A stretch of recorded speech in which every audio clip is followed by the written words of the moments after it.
All right, hello, everybody. Thank you for joining our Lunch and Learn. The Nature Conservancy does monthly Lunch and Learns that we post on our YouTube channel, and we try to have different events and different focuses that we have each quarter.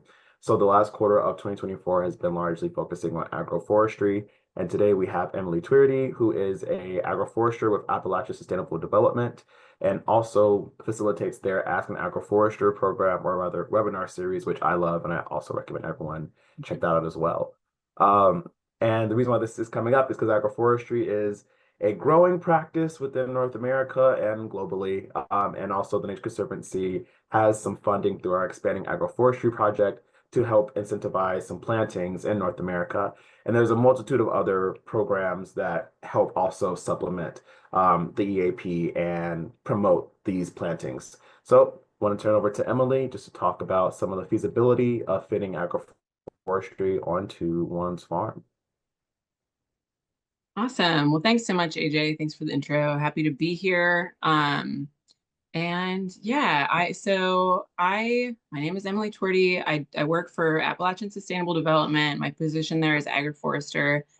And I mainly have three sort of buckets of work. One is outreach and education, so doing stuff like this and the Ask an Agroforester series. And then technical assistance is a big piece of what I do as well. So I work with producers who have been either are part of a grant program like the Expanding Agroforestry Project. So I help those folks either like figure out, like once they have grant money, figure out like the best way to implement that on their space. Or sometimes I'm working with people to apply for grants as well on the front end, helping them figure out like what a good design might be to be competitive for an application. So I do a lot of that work. Um, and then just grant administration in general. So yeah, we stay pretty busy over at ASD, and we're a pretty large organization, or large for us at this point. We're closing in on, I think, 50 employees, and agroforestry is like one little corner of it. So it's a fun place to be, and I really, really enjoy that work. I also work, I have the Shenandoah Permaculture Institute with my friends Trevor Pearsall and Ryan Blosser, and so we teach permaculture in Central Virginia. And my husband and I have Shire Folk Farm, so got a lot of irons in the fire. And in fact, today I'm coming in from the woods to do this webinar because we're processing hogs today. So we are using our woods in a working context here, which is always nice to see. And I kind of had this moment just now as I'm like, so we're killing two hogs today. We processed one this morning, and I'm like walking back to the house for this. And we do the like nose to tail thing. So I'm like carrying like blood to make blood sausage. And we're like scraping hogs and, not just skinning them because we're using all the skin and everything. And so I'm like having this moment. Like I feel like agroforestry is like the nose to tail of like farming. Like it's like, like we've been, if you're a nose to tail eater, it's like there's these things that we like don't look at or don't talk about or like don't find worth in. And I feel like agroforestry is sort of like a version of that. It's like we're going to use all the blood, we're going to use all the organs. It's like we're going to use that scrappy corner of your property that no one wants to talk about. We're going to find value in the really scrubby woods. We're going to figure out how to deal with that whole plot of just like resprout. We're going to, we're going to find a use for the species that you don't like. So anyway, that doesn't really have a whole lot to do with anything. I was just like having this like blissful moment coming in from the woods, like, oh yeah, I feel like there's parallels here. So I'm gonna go ahead and share my screen. I do have a few slides. I know it's a small group today, so if you have any questions, please like feel free to ask them at any time because that will help me tailor it to whatever is interesting and useful for you. So, all right, we're going to talk a little bit about just like where agroforestry fits in on the farm, because I think that it's this really kind of nebulous concept, right? Like by definition, these are all integrated practices. And so I think it can be confusing to figure out kind of where it goes. And as a way to sort of frame this conversation, AJ and I were talking, and I kind of came up with three like FAQs that I tend to get. And so I'm just going to go through those and we can chat about those. And if other things come up, we can chat about those. Um, but yeah, AJ plugged this too. Thank you. And I like seeing, I didn't know that you were the same AJ that I see in the participant list. So it's nice to know that you've been attending. It's a really, really fun series. But, you know, if the folks who are watching this are into webinars, we have this whole free webinar series. The first three of these will be up live really soon, hopefully this afternoon, if not Monday. And then the last two Yellow Bud and Nut Collectives will be up after the holidays. So you can check out the YouTube playlist there.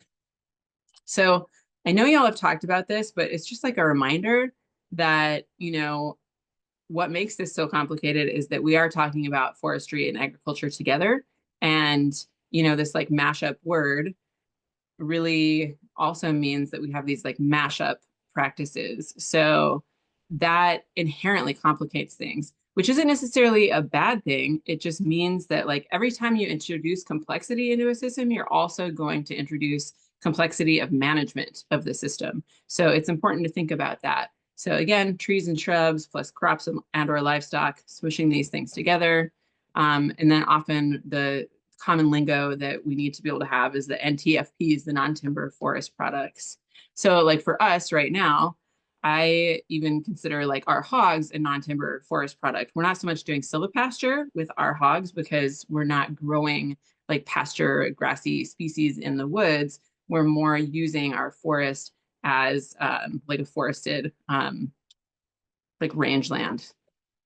So this is a useful frame, I think, for agroforestry, is to think about it in terms of, oh, that got fancy. I don't know what happened there. As to things, but think about it in terms of we've got kind of the production side. We've got alley cropping, forest farming, silvopasture. These are sort of like the production minded parts of agroforestry. And then over here, we've got stuff that's more conservation minded, the riparian buffers and the windbreaks. And it doesn't mean that we couldn't do something production oriented. Like there's a lot of buzz around like multifunctional riparian buffers, for example. So it doesn't mean we can't have both, but I think it's a really useful divide because often agroforestry kind of gets split into these two separate buckets. And so like a lot of the funding right now tends to be more on the production end of things, not exclusively, but it just kind of tends that direction. So one of the biggest questions I get is like, does this count? Like, is what I'm doing technically agroforestry? So this is like the FAQ number one I wanted to touch in about. Like, so what is it? What isn't it? And if anyone has like question, like an example that they're like, does this count? Like, please pop that in the chat or you know, unmute, ask a question. So like cows in the woods are a great example. Agroforestry, not agroforestry. So that really comes down to intention. Like, are your cows there intentionally and being managed for like rotational grazing? Have you been like seeding in the woods? Is there actually like a pasture component to your woods? Yes. Are you just like turning the cows out into the woods for shade and that's like the only function? I would say that's maybe not agroforestry. Again, this is this integrated practice thing. So if you don't have stacked functions, if you're not doing like multiple things with that action, that's probably not technically agroforestry. Orcharding is a really good example of this. I think a lot of times people think orchards are automatically agroforestry because they are trees systems. But if your orchard is just producing uh, a fruit or a nut and you're not doing anything in the understory, you're not doing any grazing, you're not doing any alley cropping, you're not doing beekeeping or like beneficials or anything like that in the understory, it's just a monocrop of trees, not agroforestry. So again, we're really looking towards this, this goal of integration. Perennial herb growing is another one.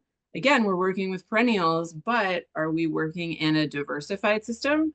Is this like an alley cropping system? Is it just an open field of lavender, not agroforestry?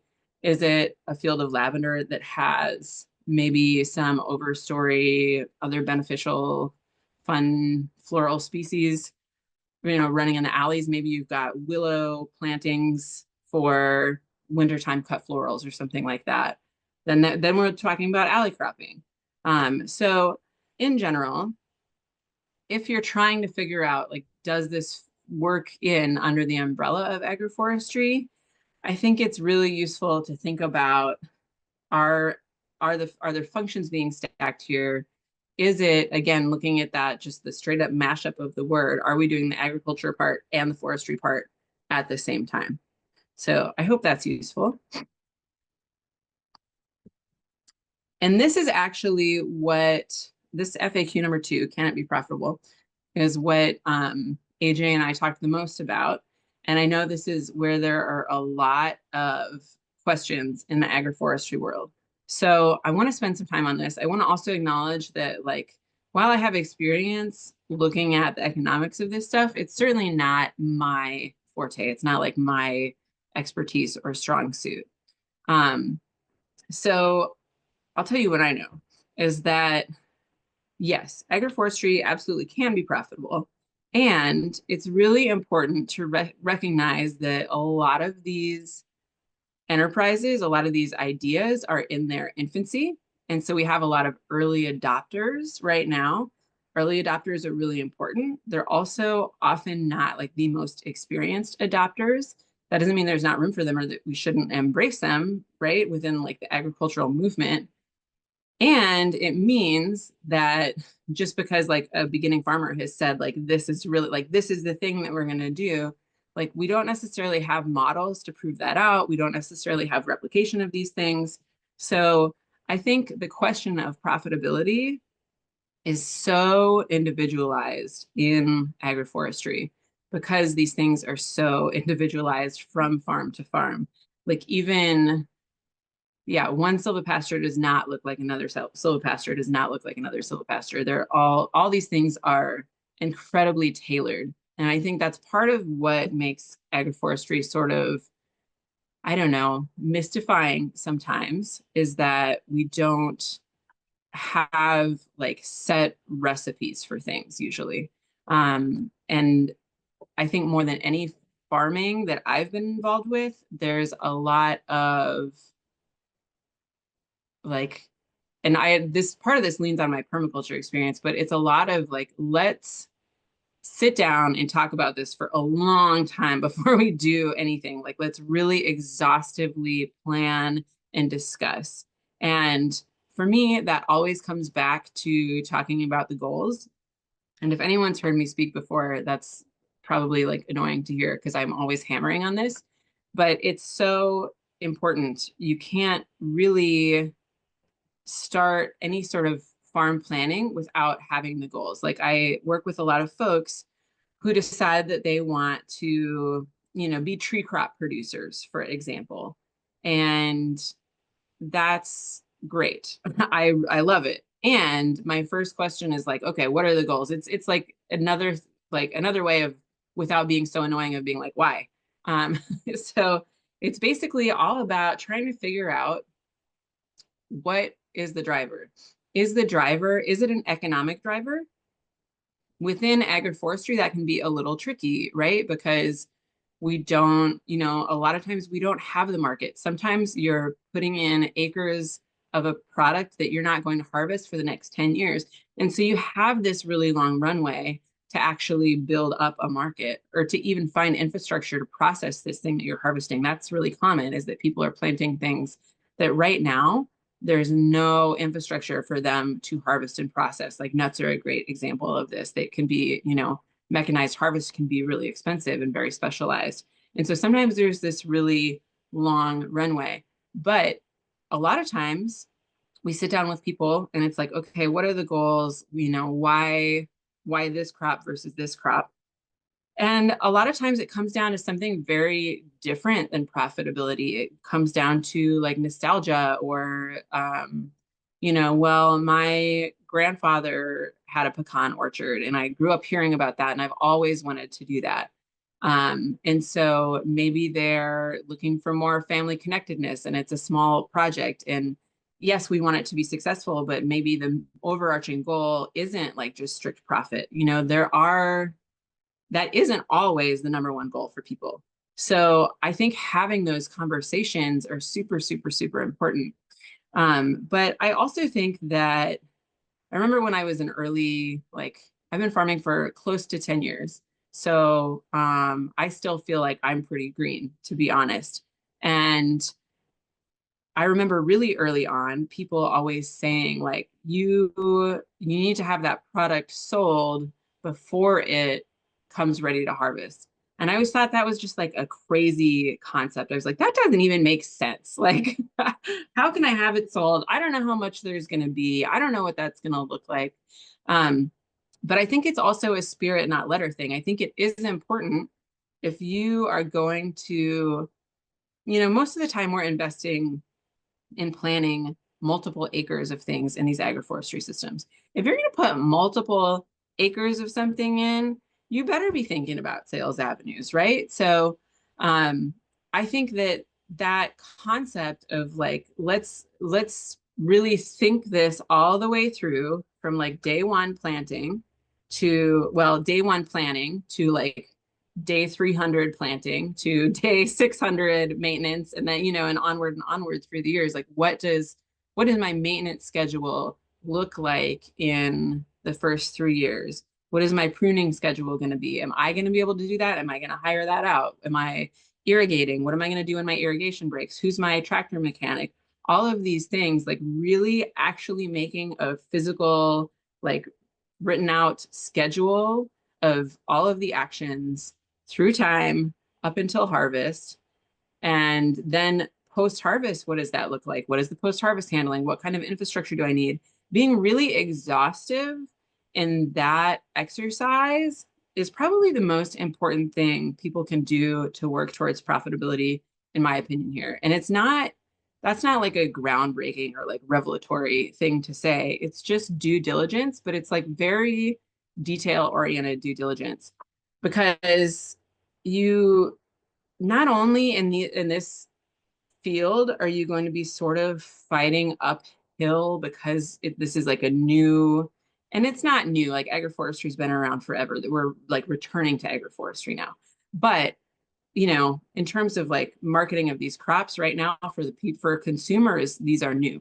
So um not only are we like in this new space, but we also like people aren't used to buying these things from farms. So I think the other thing that's really important to consider when you are getting into agroforestry, or when you're recommending someone get into agroforestry, is that what agroforestry and these products need right now are like champions. So if you are going to plant, we'll stick with the pecan analogy or example. If I was going to plant here in Central Virginia 30 acres of pecan orchard, I better love pecans. Or I better have someone that I can wholesale those pecans to so that I don't have to be the face of the pecan lover. So I feel like there's those two different sort of modes. It's like either you're going to let someone else champion it and you're going to not make as much off of it, but it's okay because it's going to balance out because you're not doing all that work. Or if you're marketing it, you need to love it. You need to know everything about it and be super excited about it and have a million recipes for it and know what to do with the shells and know what to do with all the pieces. And you better be selling pecan trees. It's like the people that you see being really successful at these niche crops are people who love the thing that they're growing. I recently consulted with someone who wanted to put in, it was 30 acres of a nut tree. And I was like, so why this nut, like, are you just like, do you just like love this flavor? Like, tell me more. And they had never eaten one. And I sort of scolded them. I was like, if you want to grow and produce this many acres of this, you need to go get familiar with this product, because this isn't just romantic. This is, 30 acres is a serious investment. And like, this is, we're working on tree time here. This is the rest of your life. Do you really, is this like, and, I don't, I think sometimes I get maybe I think sometimes people maybe think I'm a little harsh for these methods, but like I am a farmer and I know what it's like to make decisions and put your eggs into a bucket and then things not go exactly as you thought they were going to go. So I think it's really important to have those really honest conversations like, look, I know this sounds fun now. Are you going to be in love with this nut in 20 years when you're 80? Like, is this still going to be what you want your life to be? So I think really drilling down to those goals, like, what is this about for you? Is this about community connection? Like in my consulting work for Shenandoah Permaculture, I work with a lot of retirees who want to plant market gardeners and be vegetable sellers at the farmers market. And I spent a lot of time talking people out of that because when you really drill down into what they actually want out of it, it's to be engaged and connected in their local farm and community. And there's so many other ways to do that. And you can still garden. I'm not saying don't garden.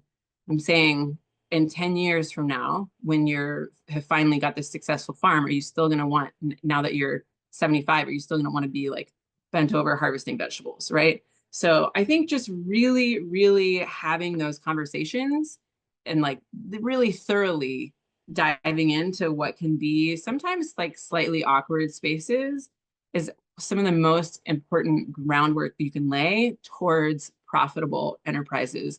Because again, we're working uphill and we are working in a lot of industries where we don't yet have like aggregation infrastructure, we don't have processing infrastructure, we don't have distribution channels yet. So um, you've got to know all those things, and your producers really need to know all those things. So yeah, these are some of the goals that I really kind of drill down to, and I think I hit most of these already. Like, what is driving them?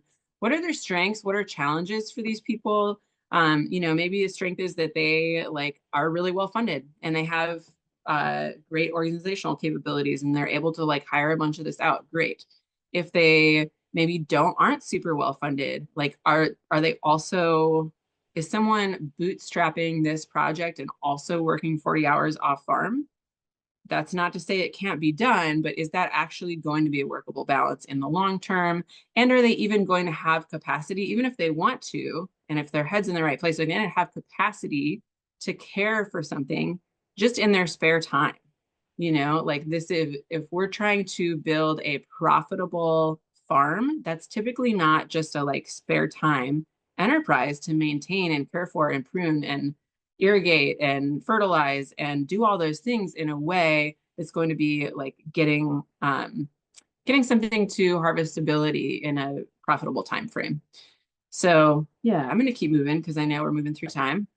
So just, in terms of other FAQs, like just where does this fit in? Like where can I plug these things in on my farm? I think historical precedence is really important to think about. Um, like if I was growing on my land, say 200 years ago, like thinking about what would have been produced here and what can I learn from that? So, like coppice wood products would have been really important at that time. So, I live near, or like, my property is half like fairly mature hardwood forest. And so, excuse me, I could be, coppicing for like tool handles and fencing, and I could be producing a lot of basketry products and using a lot of like resprout coppice agroforestry practices here. I could be growing a lot of fodder for animals here. um, I think also in terms of like thinking of like opportunities to fit agroforestry in on the farm is really planning for climate resilience. And I know this is where a lot of the funding is right now too, where the funding mindset is coming from. And for me, the way I frame that is I'm just like thinking about what is the climate change legacy going to be in my area. And while we can't know for sure, we do have some models, right? Like you can roughly calculate how much hotter it's going to be in 10 or 20 years, at least as we understand it now. So you can be thinking about that and like what is that going to look like and how can I be incorporating agroforestry? Like I think everybody in my area could use more trees, even just in and around their homes. I cannot believe how many people like mow things immaculately here and have no trees planted. I'm like, y'all, it's gonna be 10 degrees hotter and like in the not crazy distant future. And if you're planting trees, then it's gonna be harder to keep them alive or harder to get them going. They're gonna grow slower because they're gonna be more stressed. Like I feel like we all need to be planting more trees around our lawns just to be comfortable. But also like for us, what we've observed since we've lived here is increasing frequency of like microburst storms and like with like some pretty intense straight line winds. So, thinking about those things, it's like, okay, how can I incorporate more windbreaks for both for our animals? We raise sheep. So how can I, be planting more like windbreaks and hedgerows and, shelter belts to like reduce stress on our animals? We have the front part of our property is open field and pasture. And so some of that is a silvopasture, but the other part isn't. And that the part that isn't is actually where is like the windward side of our house.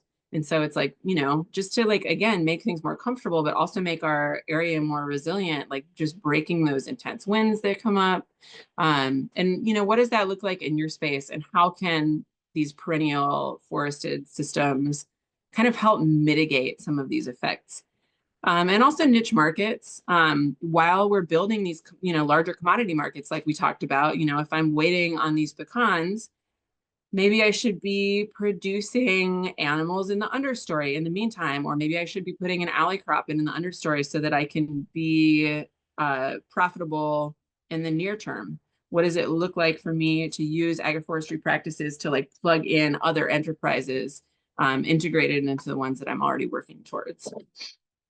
And just before we leave, it's just like a reminder that when you search agriculture, there's just not a tree in sight. So it really is up to us to like fit it back into the landscape. Like this is the work that we're doing is like remembering the roots of agriculture and really just like survival is that, we need tree products. So if we look at yesterday's farm, like I mentioned earlier, these are just some of the things we would have been using from our forested systems. And so all of these things are still completely viable and approachable and achievable now.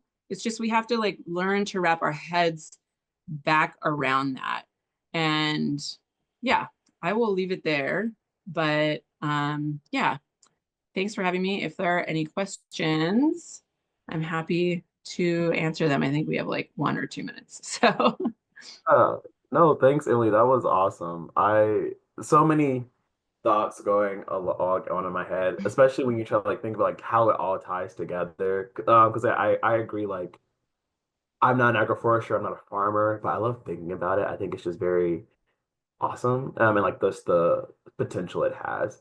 And I think one of the biggest things that I struggle with is like we have all these climate funding coming like down the pipe to fund agroforestry, and then it tends to be trying to, focus on large acreages, which have not highly diverse plantings. And then also like, do we want to fund a ton of acreages? Like when you say like we don't have the aggregation infrastructure, the processing infrastructure.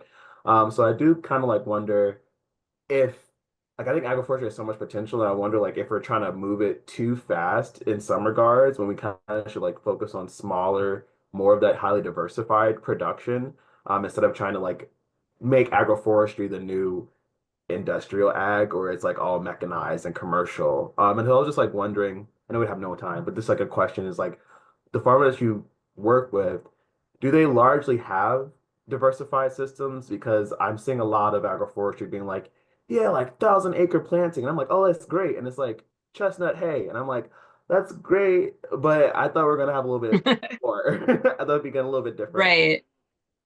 Yeah, I mean, haying around trees is definitely like the low-hanging fruit of agroforestry design. And yeah, it counts. Yeah, it counts. It's because it's multiple products in the same space. So, but yeah, it's also like it's the bare bones, but it still counts. And yeah, I mean, I think it's both and. I don't want to like go over, but like I think it's both and. I think we need small systems like really innovating. And I also think we need these bigger systems really leading by example and just making it even slightly more familiar to the average person to like see someone cutting hay between tubed trees. So they're not like, oh, that's crazy. You can't do it. It's like you absolutely can do it. Like you absolutely can. It's just you haven't seen it before. So I think we need both. And I think that, because small, diversified farm operations are often struggling along, it's like we really do need these both to like, kind of like balance each other out and for one to kind of pull the other back and for this one to kind of help that one along. Um, but yeah, I think in general, the problems that agroforestry have, I want to say are like not necessarily unique to agroforestry.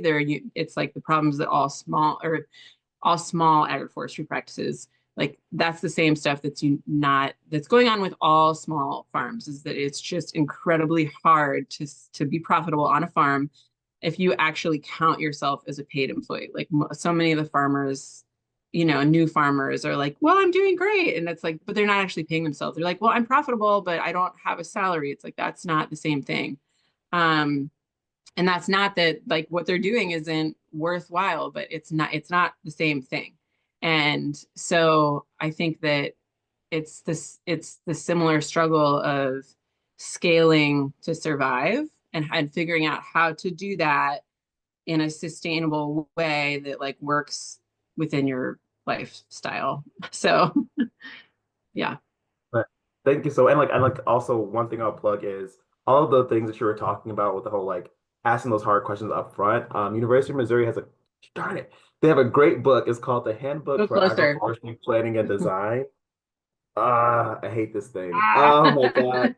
But it's a great book. You can't see anything, but it goes through all that stuff about labor, mechanizing, the pruning times. But I really highly look up the Handbook for Agroforestry Planning and Design by the Center for Agroforestry from University of Missouri.